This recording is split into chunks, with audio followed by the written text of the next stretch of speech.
Good evening, everybody. We're just going to give a minute or two just for some more people to join us. See, there's still a few people coming through. Yeah, I think let's get going. Good afternoon, everyone, and good morning for those who joins us from a different time zone. And welcome to our webinar, specifically for Women's Month. It's a special one this month. It's Mining Her Way, Voices of Change and Growth. And today's conversation is about the importance of women taking leadership roles in mining specifically, and what inclusive leadership really looks like. We'll be exploring some lessons from the past that we can learn from, the realities that we currently face, and some aspirations that will shape the future of mining, specifically for women. My name is Marelize de Jongh, and I'll be your moderator for the webinar today. And I'm one of the business unit managers at Project Link. I've been with Project Link for almost 15 years, and I grew up in a small mining town in the Free State, and later started working on mining projects. So mining is definitely a part of me. But I'm delighted to be joined by two even more incredible women in this space. And I'll give a high-level introduction, and then I'll ask them to introduce themselves. I'm going to start with Fatima Collins. She's the regional head for women in mining at Sibanye-Stillwater. And Fatima's got over 20 years of experience across banking, renewable energy, socio-economic development. So welcome, Fatima. Thank you, Marelize. I'm so delighted to be here. I think this webinar is so important, especially because mining has traditionally been a male-dominated space. So thank you. I'm Fatima Collins. I work at Sibanye-Stillwater, and I've got about, I counted it yesterday, about 28 years of work experience across different sectors. Thank you. Great, thanks, Fatima, and welcome. It's really great to have you here. Our next panelist is Demi McKay. She's a simulation engineer lead at DRA Global, and she's also the winner of the 2024 DRA Global Innovation Award, which is amazing. And she's got a decade of experience in process and chemical engineering. Welcome, Demi. Thank you, Marelize. Welcome, everybody. I'd just like to take the opportunity to thank Project Link for having me on the webinar.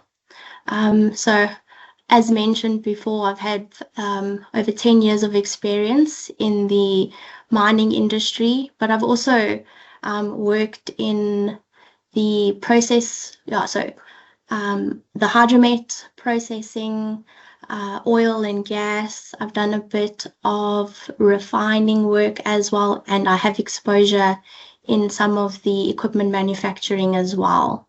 So at DRA, I've been involved in the process engineering side of stuff on various different minerals, from PGMs to base metals to mineral sands, some rare earths, and some up and coming minerals as well, like uranium and lithium. And I'm currently working as the simulation lead, where we do dynamic simulations for the mining industry from pit to port. So a lot of technology and a lot of work in the mining industry. Thank you very much. Thanks, Demi. Welcome. That all sounds really exciting. So I'm really excited for the discussion tonight. So in our agenda for this evening, we'll look at 5 different segments. We have journeys and pivotal moments, the realities women face, inclusive leadership and what the future looks like, building bridges for the next generation, and growth and inspiration.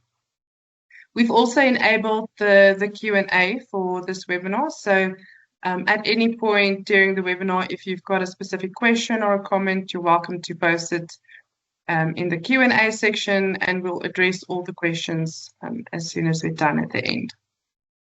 But yeah, let's get started. So Our first segment, as I said, is journeys and pivotal moments. And Demi, I'm going to start with you.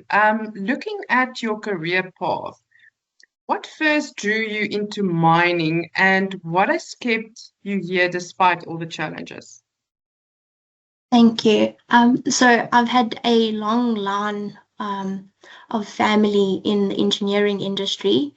Both my grandfathers on my mom and my dad's side were in the engineering industry in mining, and my dad was also in engineering.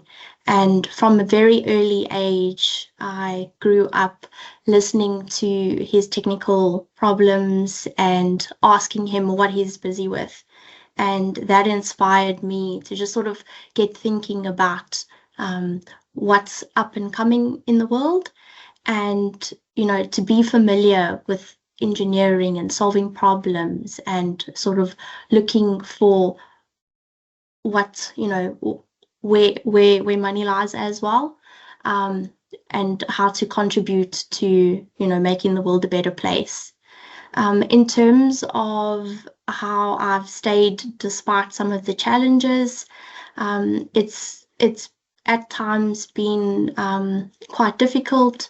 You need a lot of determination and perseverance to keep going in this industry, especially when you are one female in many forums where it's very male dominated. I focus on contributing by leading by example and just advocating for women in the industry. We have a lot to bring to the table. Thank you.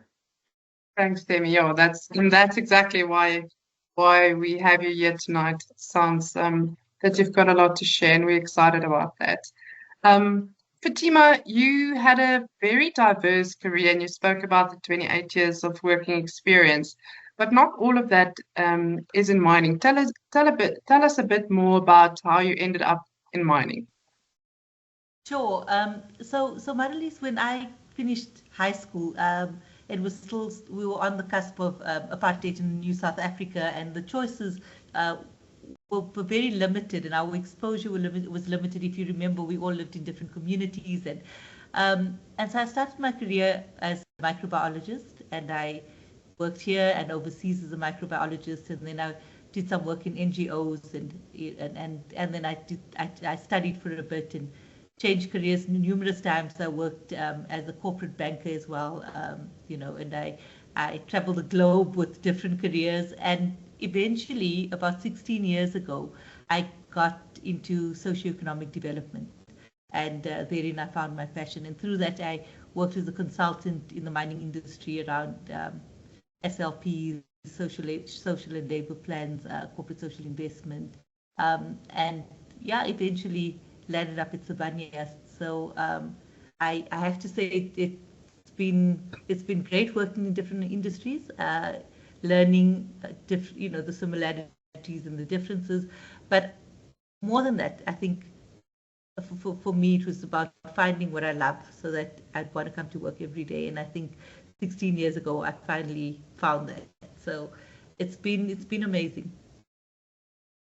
Not everyone. There's not a lot of people that can say that there's a job that you actually want to wake up to every day. But it seems like you've literally seen it all, from banking and everything. But yeah, we're really glad you ended up in mining.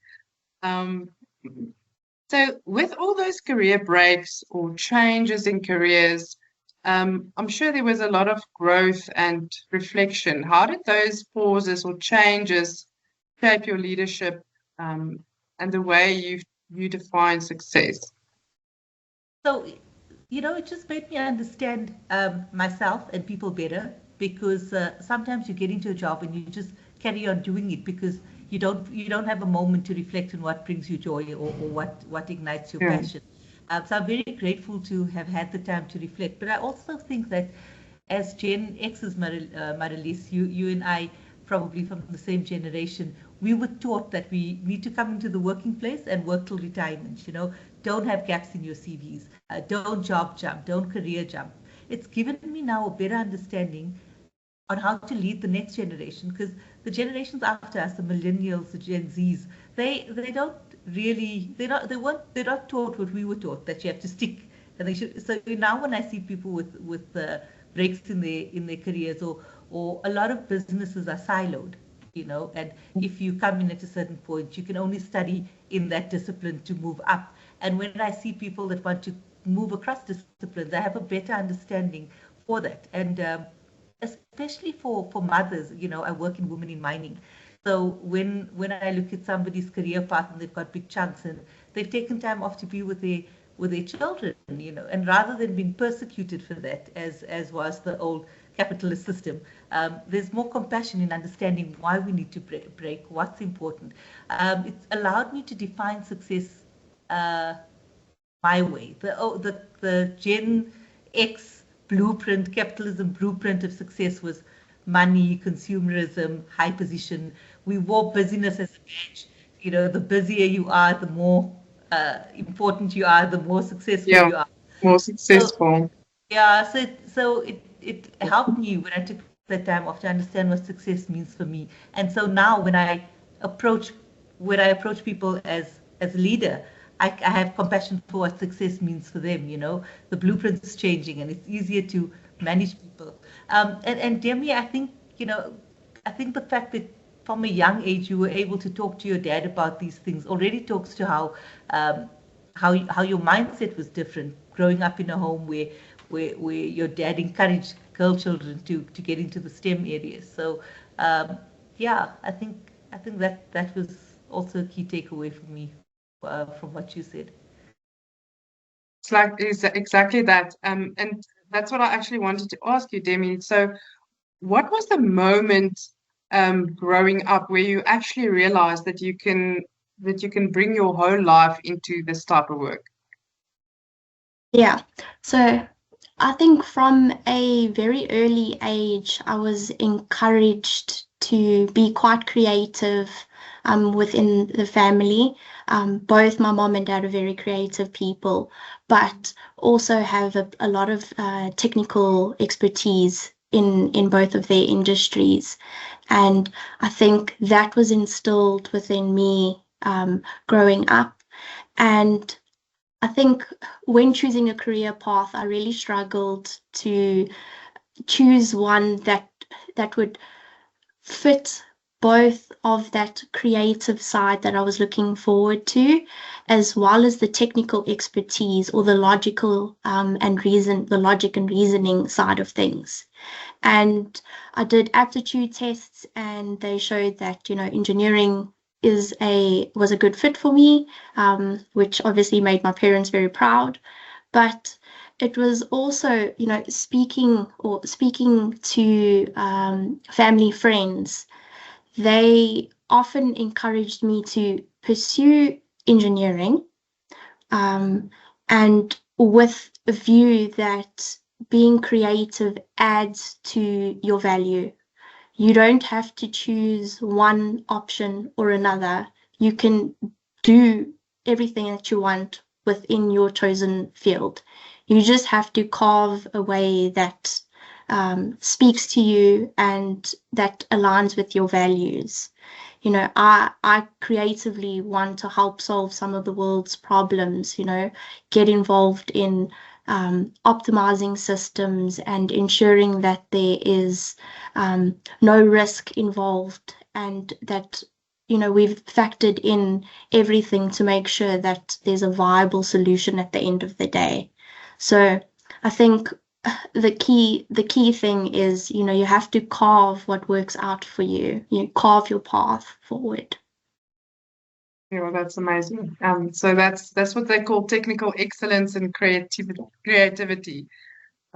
So yeah, but to carve your own path, I think we always tend to listen too much to other people and not listening to what we hear from the inside.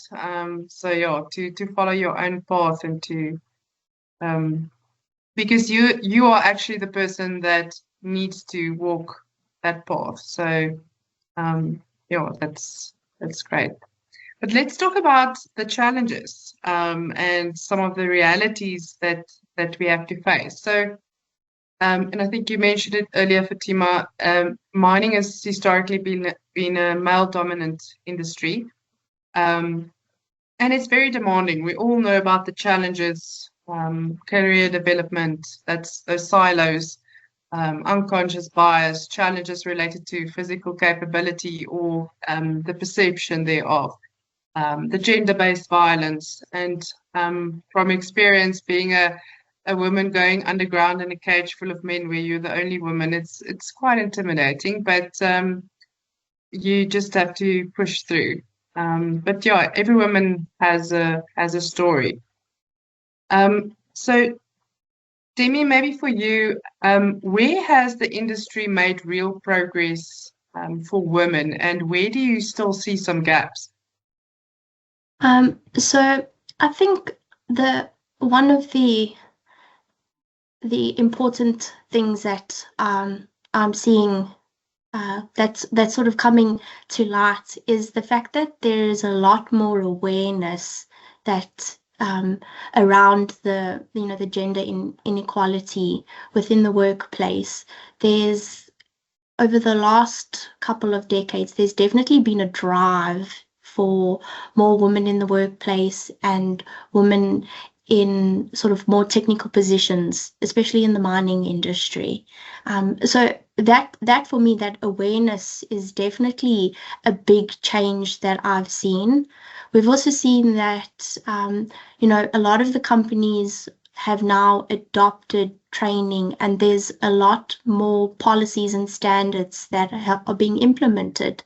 And I think that's really important to drive the change and to ensure that it's fair and equitable for women, when we go to the workplace and when we are out in the field, because we need reassurance that if something happens, there is backup, that the company and our fellow peers look out for our best interests. In terms of gaps, I think there's still a bit of a lack in terms of the implementation of the policies and standards that have been written.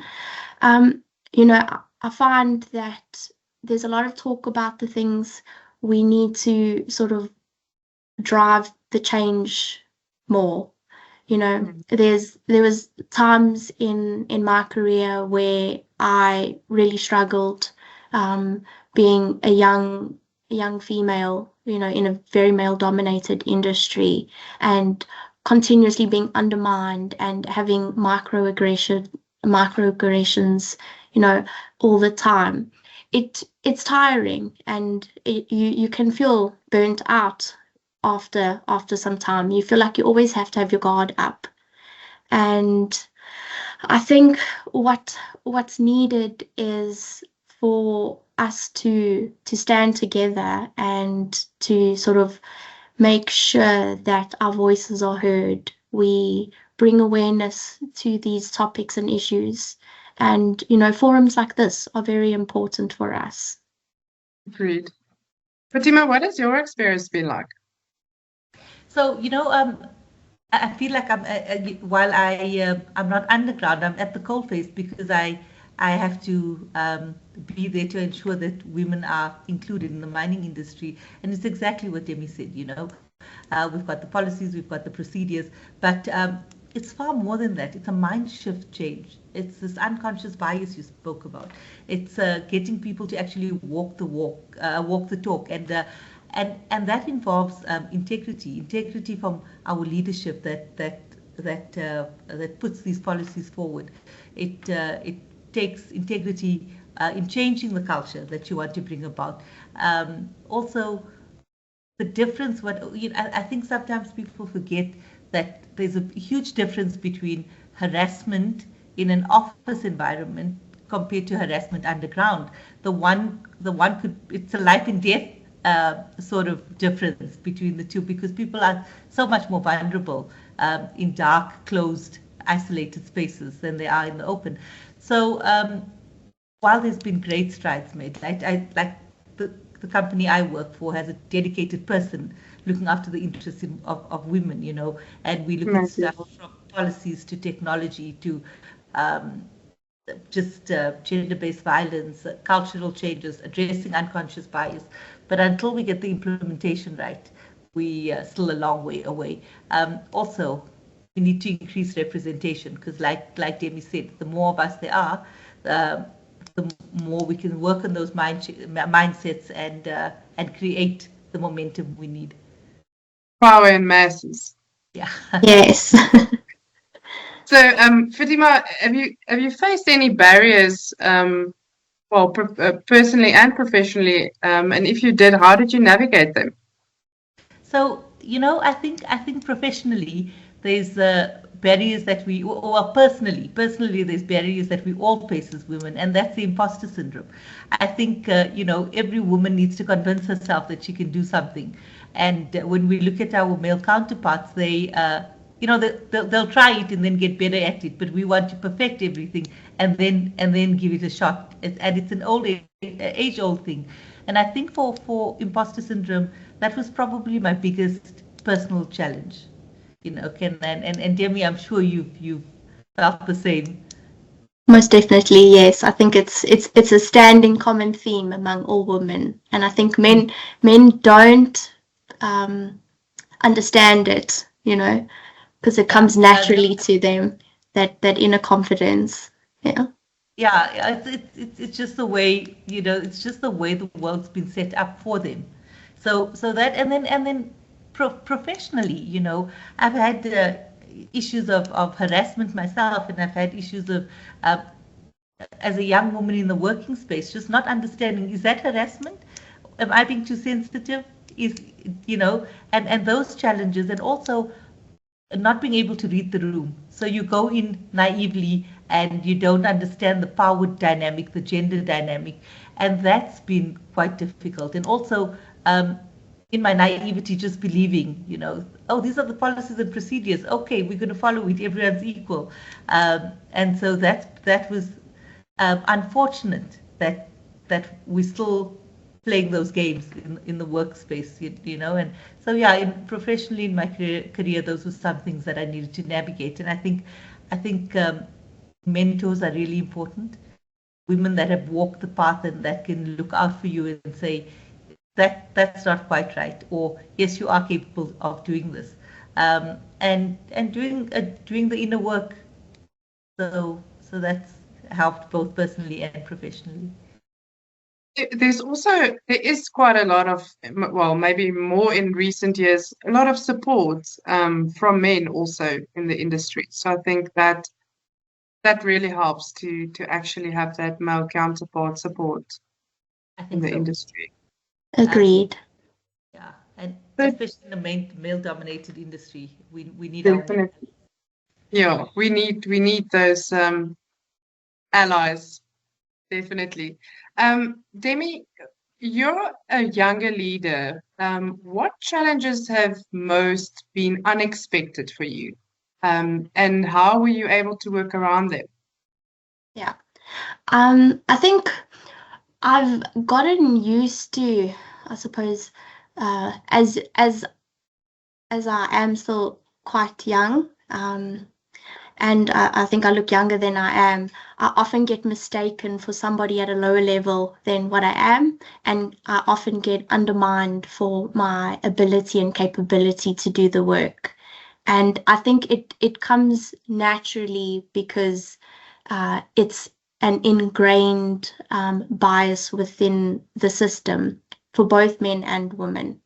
I think what then happens is we from early on learn that we have to overcome this by working doubly hard and trying to prove that we deserve to be there and that we can, execute our work right, and that we have the ability, which is not the case. We are worthy to be there by merit. We've been hired to do the job because we are capable.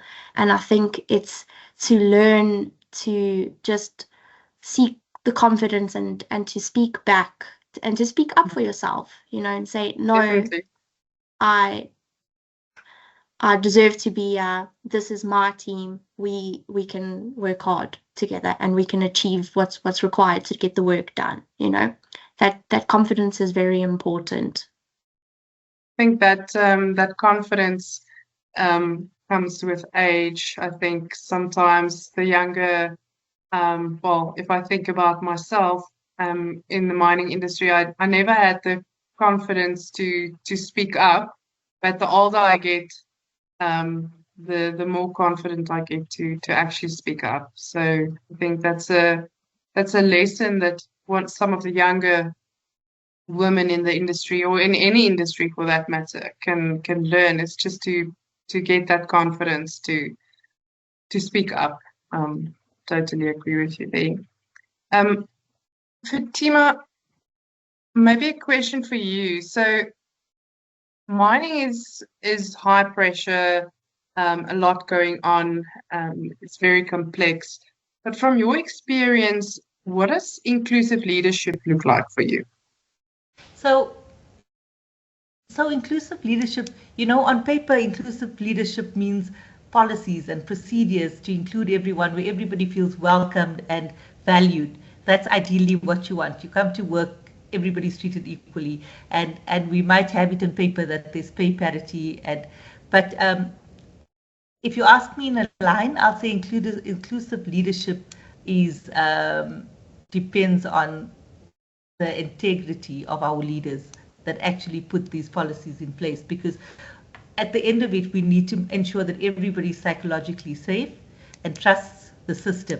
And if they're psychologically safe and they trust the system, they will feel like they're valued and they will include others. And anybody that doesn't act within those values will just fall out of the system.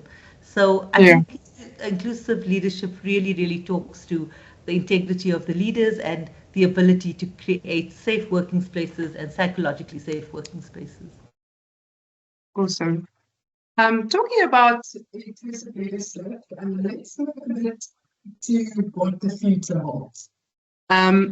So, Demi, for you, what practical steps can the mining industry take right now to better that support for women, to attract them, to retain them, and to help them grow into leaders?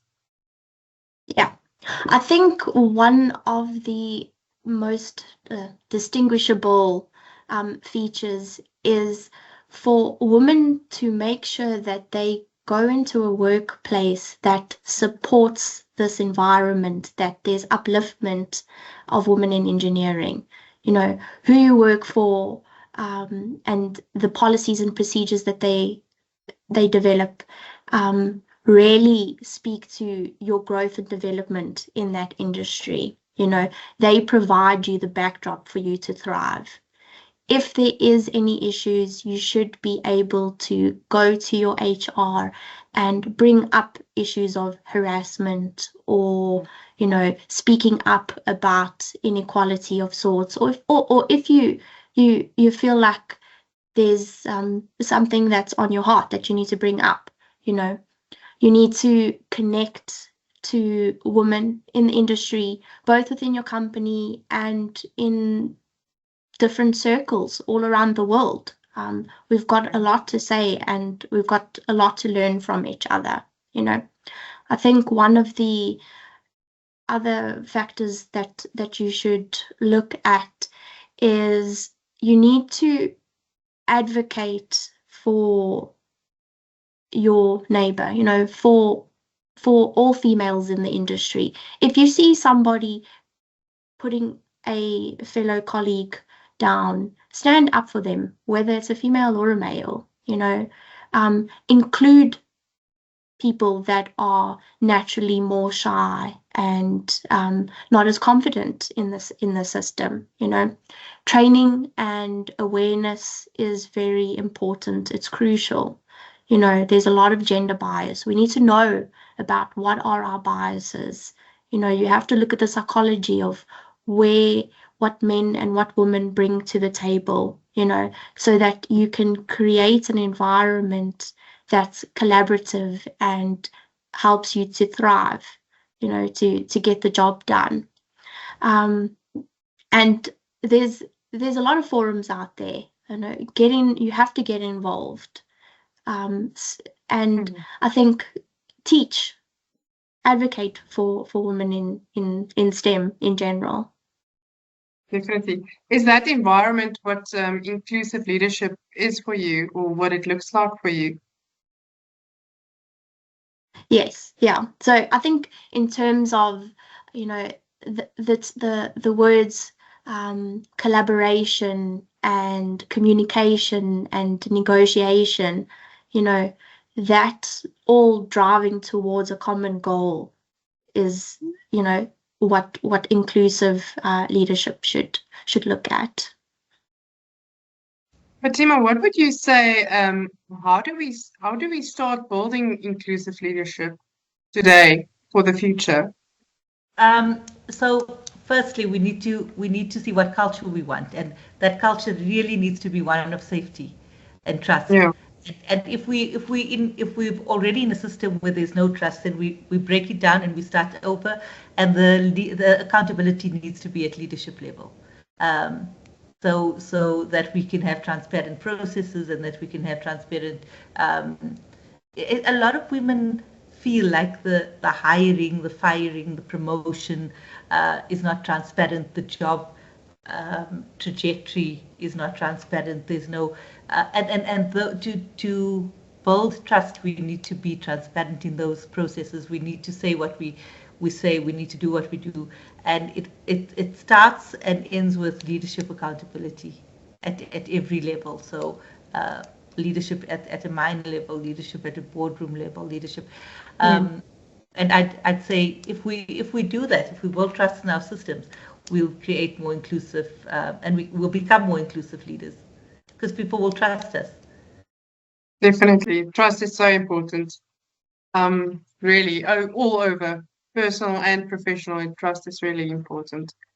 Demi, let's talk a bit about your award. So you recently won, or last year, for 2024, you won the Innovation Award for pioneering dynamic simulations. It's a relatively new space for mining, but what did that experience teach you about being a driver of change in a traditional industry? Yeah, a very good question. So I think what I took away from that, or this whole experience, was that you need to get clear on what you want to achieve in your professional life. Professional development plans, as annoying as they may sound, really help provide clarity and definition in your life. You accomplish things by setting goals and you work towards those goals. A byproduct is an award, really. You have to work hard to get it done. If you don't embrace and adapt to change, and you have to learn to be agile, you fall behind, right? You need to rather drive the change and have control over it rather than let it drive you and you just sort of fall behind and go with the flow. I think it's important to not be afraid. Bravery and courage is really important. You have to embrace the discomfort. Thank you. It's amazing. Congratulations again. Fatima, you've worked in quite a lot of industries, as we spoke a bit earlier. What can mining learn from other industries to further along build inclusively and sustainable leadership? So, mining is different, and we recognize that. But a lot of women leave the mining industry to go and work in banking, to work in the consulting environment, and then I ask myself, why do they do that? So the few things that they do get right there is your flexible working times, your flexible working arrangements, and the safety of it. So the physical safety, there's far less risk of gender-based violence in that sort of setting. So flexibility with your work hours, safety in terms of your physical being and your psychological being, and also enabling. So we need enabling technology, we need enabling environments underground particularly. We also need just physical, just physical well-being to go and come from work, just those kind of things. With the mining industry, I think as it's evolving, the Department of Minerals and Energy now has a mandatory code of practice for GBV because they understand that it's so rife in the industry. So they're getting those things right in terms of PPE as well. There's a mandatory code of practice for the type of overalls that women and PPE that women wear compared to before, just putting them with what men wore. And so I think that we're getting there with inclusivity, but there's still a lot we can do, especially for working moms, for lactating moms, for daycare. Just thinking about somebody that has to start their shift at 4:30, but they need to drop their baby who's sleeping, so they have to leave home at 3:30 to drop the baby off and then get to the mine at 4:30, and then have a 12-hour shift and still be functional to get out of that shift, to fetch the baby and to be a mom. So just to understand that with most women, our jobs don't start and end at our workplace. So to be more inclusive in understanding that, and also when we forge career paths for our women, if somebody comes in and you say to them, what's your career plan? But also ask them, are you newly married? What's your life plan? When do you think you want to have babies? Okay, so maybe you should be in a more technical role than an operational role, and we can facilitate that for you. So those are the kind of things other industries do that we can learn from, for sure. Definitely. So if we look at the next generation of women in mining, I'd like to bring the conversation to giving guidance and support to that next generation. Those bridges that we need to build for the younger women. What kind of guidance and support has made the biggest difference in your journey? Demi, let's start with you. Yeah. So I think one is really important to network. You need to network and you need to advocate. Advocate for your colleagues, for friends, for people in your industry, and also for yourself. You need to be heard. Networking is really important because you get to learn from other people and you get to hear the perspective of other people, which can really add value and guide you in a better way, which I think is very important. You need to have professional advisors, and they need to be both men and women, because if you only have female mentors or advisors in your network, you may sort of see some of your own shortcomings. Women tend to think differently than men. We need to sort of integrate that both sides of the party within your way forward. And for you, Fatima? I agree 100% with Demi. Networking, mentorship, and sponsorship.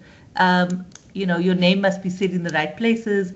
Try and see that organizations encourage sponsorships, but also to call out behavior that doesn't feel comfortable early on in your career, because the later you leave it, the more of the consequences of that you'd suffer. So call out behavior early in your career, and just have faith in yourself. We really do have to work 10 times harder to to just be seen and heard, and we should stop that. We're enough, and we should believe we're enough before anyone else is going to believe we're enough. So we should do, that's what I tell young people. Just know that you're enough, and you don't have to prove anything more to anyone, and just call out and be firm of where you are, and that you made it there for a reason, and just to believe that. You only mentioned culture earlier. What kinds of, specifically for the next generation, what kinds of support systems or cultures do we need to strengthen today to be able to make it easier for them going forward? So definitely, we need to be more flexible. We need to understand that the next generation needs some bit of flexibility. So, like there's work from home, there's different working hours, and just to understand that we are more output driven. I guess in an operational world it's a bit different, but to be more output driven, I think that's the sort of culture we need to inculcate. And we had a very leader servant sort of culture before. I'm the boss, I say so, but it needs to be more collaborative and servant leadership. And there is so much to be learned from the next generation. So stuff like reverse mentoring is important, because all of us get stuck in our ways. So we can learn from the next generation. There's some things that they're really good at, and there's some things that we're really good at. And I think collaboration, flexibility, and safety, psychological safety.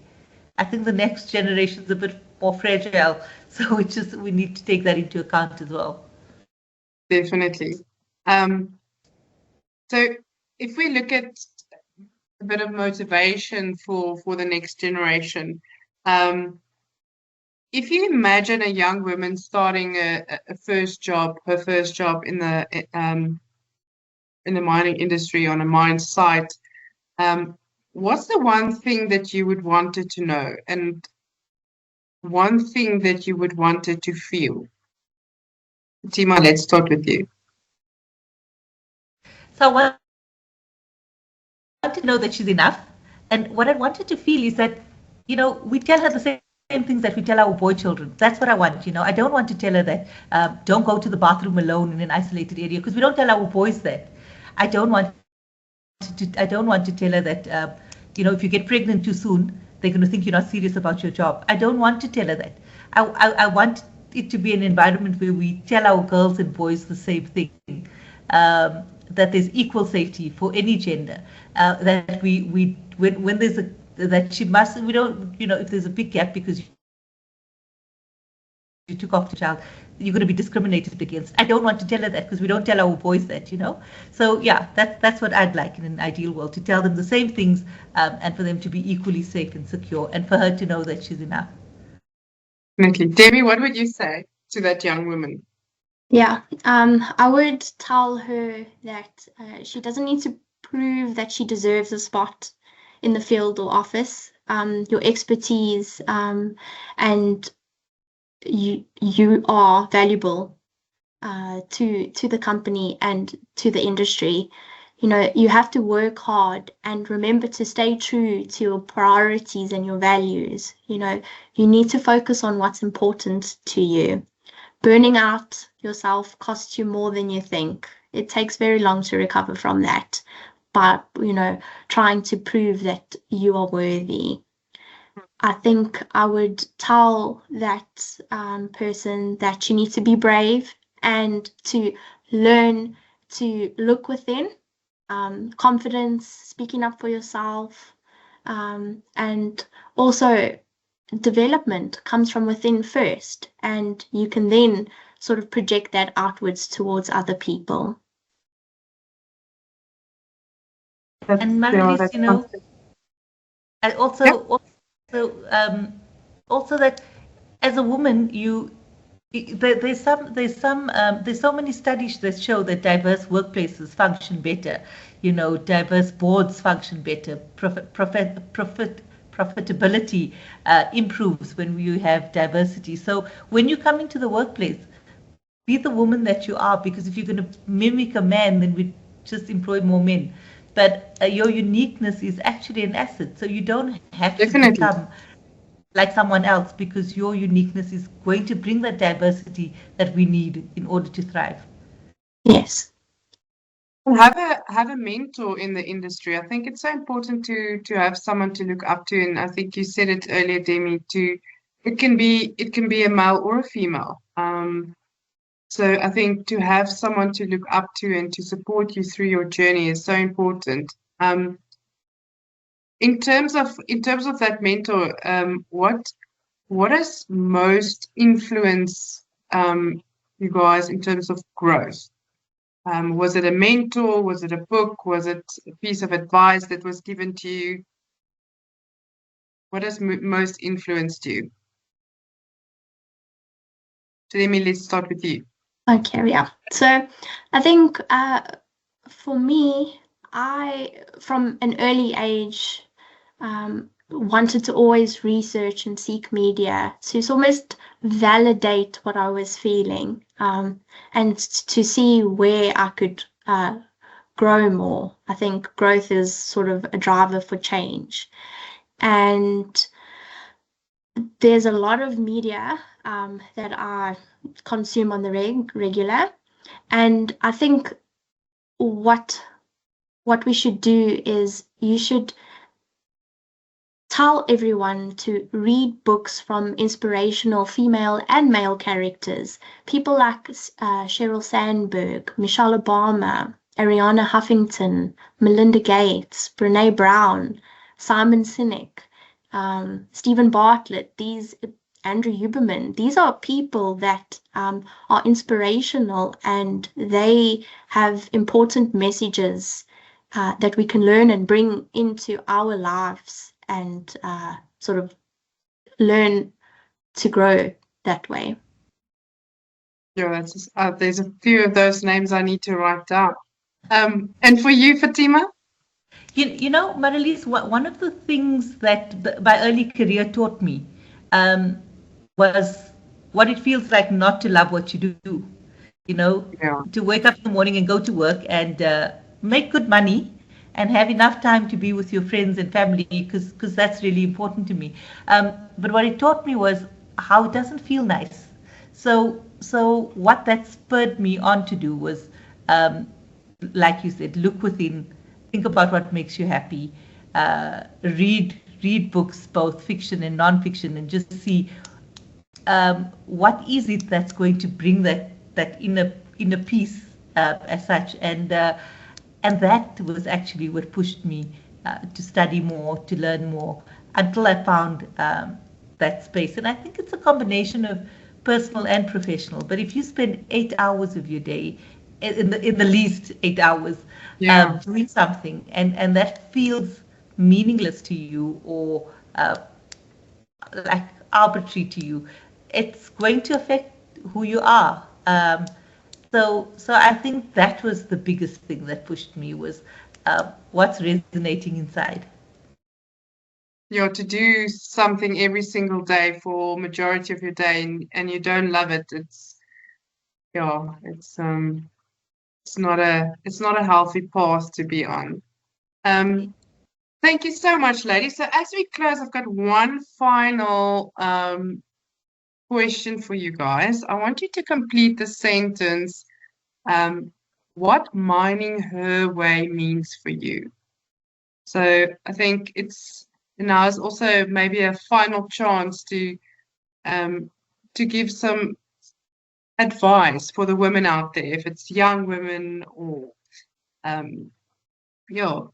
women that's a bit further in their career. What does mining her way means to you, and some final advice? Fatima?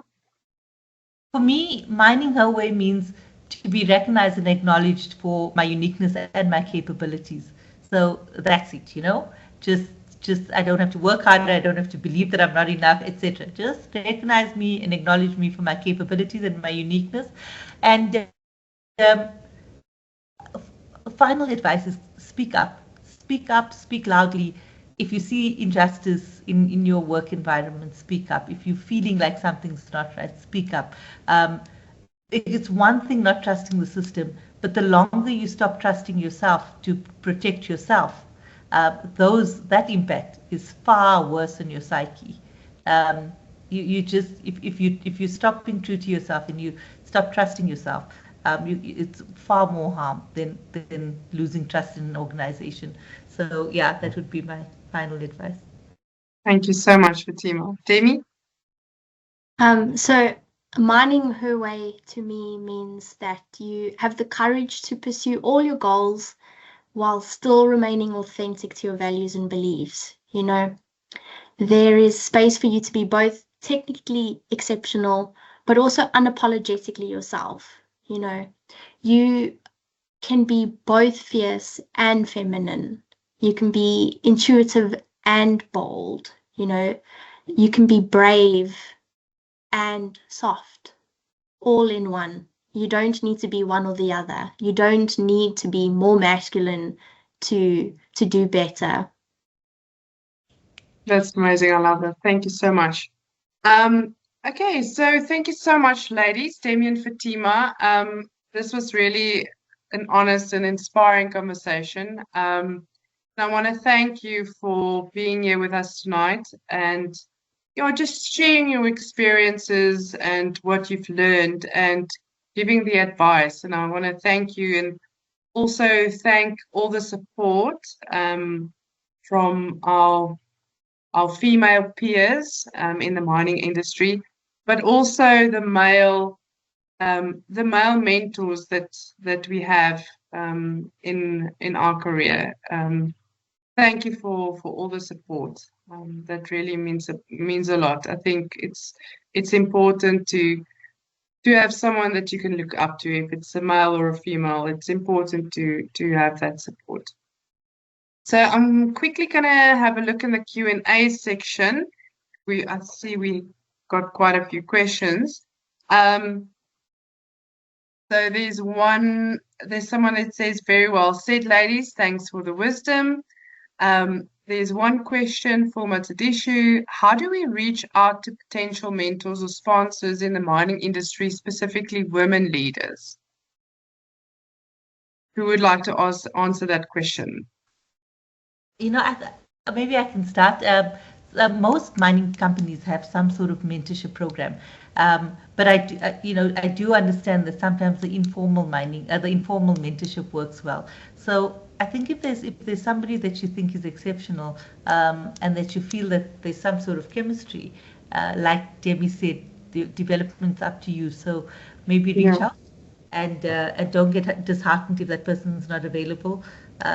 Try a few people that you feel would be able to help.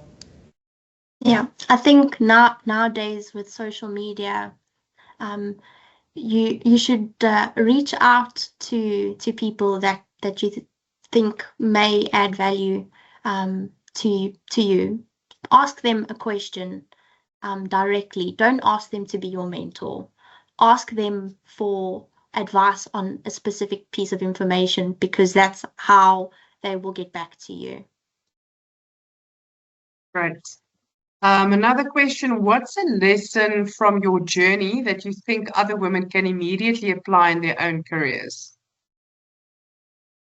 Demi, let's start with you. I think on my side, as I've said during this discussion, is I have a tendency to be very ambitious and work really hard. So I learned the hard way that it is not sustainable to burn yourself out by working uncountable numbers of hours. At the end of the day, the work will always still be there, and there's life outside of work as well. You have to strike a balance, and you have to integrate what's important in your life, in your work as well, and take that home. Thanks, Demi. And for you, Fatima? Instinct. I wish I'd listened to my instinct earlier on in my career, whether it was about which career path to choose, or reading the room and saying this feels uncomfortable, or just trust your instinct, because if it doesn't feel right, it's not right. And then that will push you to decide whether you need a break, whether you need to change careers, whether you need to run for your life. So I think instinct, just trust your instinct. Nobody knows you better than your inner voice. Do you feel the mining industry support working mothers and career setbacks, and what can still be done or be explored? I think you did touch on that a bit, Fatima. So I do think they support working women more, but I think what mining companies can do in addition to that is ensure that people looking after women are women, because men don't know what they don't know. So firstly, make sure you have, because to understand the nuances. I think we can also do more in terms of when women have babies and take that time off, when they join the working world again, their peers have that much more experience, where women have been, so whatever, 6 months more experience.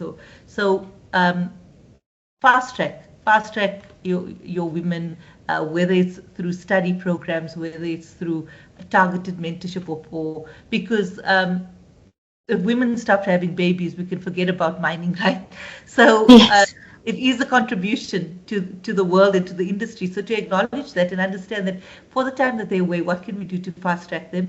There's also some government policies that talk to what happens to women that work in high risk areas when they're pregnant. We remove them from those high risk areas, etc.